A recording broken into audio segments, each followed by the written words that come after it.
अरे गाड्या सुटल्या बघा पायथ्यावर ना, गाड्या सुटल्या बिंजोरच्या महत्वपूर्ण गाड्या सुटल्या मैदानात। सुंदर गाड्यामध्ये सुंदर लढत, इकडे चंदर पोहतो एक सिंग त्याच्या सोबत किस्मत आहे आणि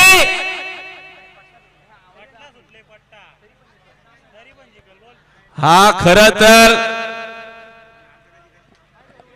असं बघू नये, मात्र सुंदर लढत आहे, लढत लढत आणि अखेर इतिहास झाला मैदानाच्या आतमध्ये बघा। आजच्या मैदानामध्ये आता आलेल्या शर्यतीमध्ये उजवी साईड विजय। धन्यवाद।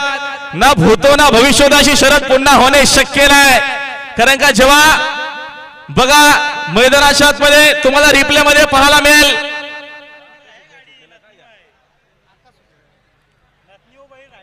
फक्त नतच बांधली होती, ती शिल्लक राहिली होती, बाकी पूर्ण बैल सुटला होता, तरी देखील मैदानाच्या आतमध्ये हार मानली नाहीये। याला असं म्हणतात बैलगाडीचा खेळ। आणि ड्रायव्हरचं देखील कौतुक, पंकज ड्रायव्हर चांदपकरांनी शेवटपर्यंत प्रयत्न केले आणि बैलगाडी शर्यतीमध्ये आज इतिहासच घडवला। सुंदर गाडी पाली, किस्मतने धुमाकूळ घातलेले